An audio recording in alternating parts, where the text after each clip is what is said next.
Well, many of us have raised kids. And those people who raise kids with a partner know that you have to support that partner. That if mom says no, dad has to say no. Otherwise, things get out of control.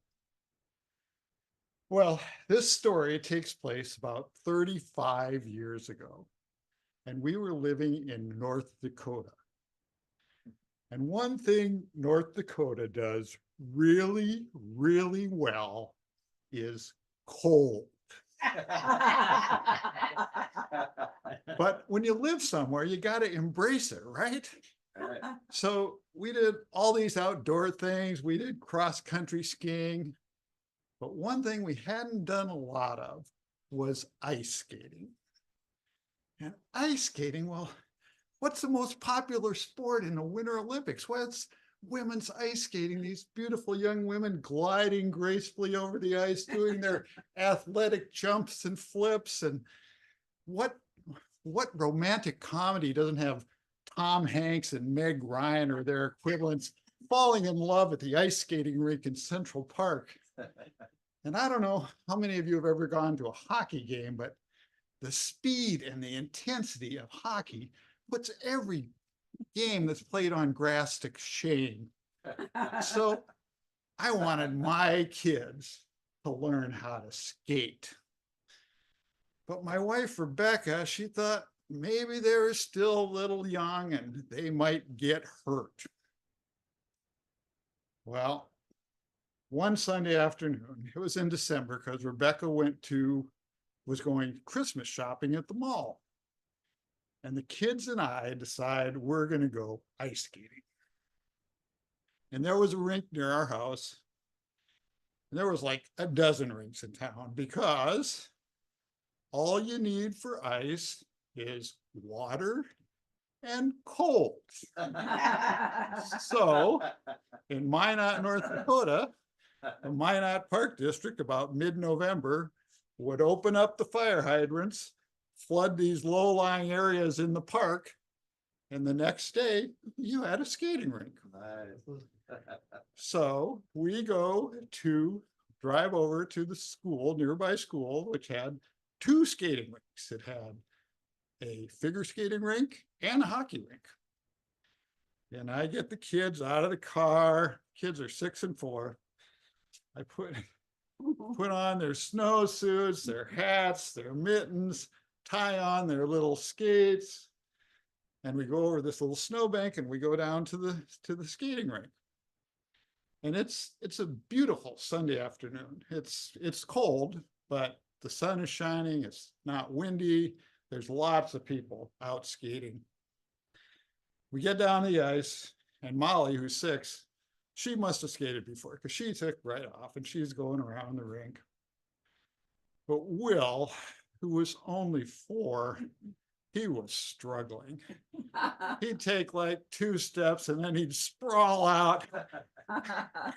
And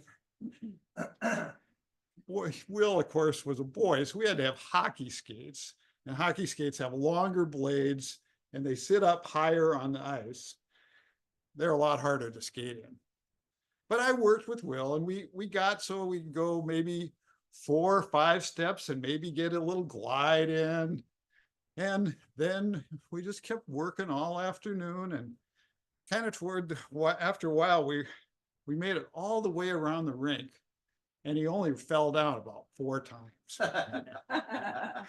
So by now I haven't gotten really any workout myself, so I want to take a few laps. So I tell Will, you just keep skating around the rink, and I'll come every time I come by you. I'll come and see how you're doing. So I get down to the other end of the rink, and I hear this screaming. And I went, I don't think that sounds like one of my kids. I've never heard that scream before. And I get back to where Will is, and he's laying on the ice, and he is screaming. And not just crying. I mean, he is screaming. And I try to comfort him, and he's still screaming. And Will, if you offered him candy, he would lighten up in a hurry, usually. So I say to Will, let's go over to the warming hut and I'll buy you a hot cocoa. And he's still screaming. So I pick him up, we go over to the warming hut, I set him down on the bench, go in and get a hot cocoa and come back out. And he's not screaming, he's just kind of blubbering. And I give him the cocoa and he's drinking it, and we're watching the hockey rink right across from us, and there's a bunch of kids out there and they're just having the time of their lives. And I go to Will, in a few years, Will, you get bigger, you're going to have fun like those guys.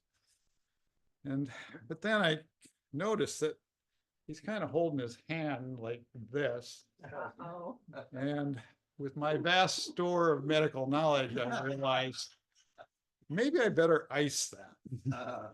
So I take his mitten and I stuff snow all the way around his mitten. And then I realize it's time to go pick up Rebecca. She's at the mall. Some reason she didn't have a car. I had to go pick her up. So I get the kids. We go back over the snowbank. I take off all their gear, put on their boots, get them locked in the car, and we take off for the mall. It's like 10 minutes. And on the way over, I'm telling the kids how proud I am of them and how, it was a cold day, but they didn't complain at all. And boy, how they're really improving on their skating. But I say, Will, you might not want to tell Mom you got hurt because she might not let you go skating again. So we're almost to the mall. We're just crossing the highway to the entrance of the mall. And Will says, Dad, I think I'm going to tell Mom.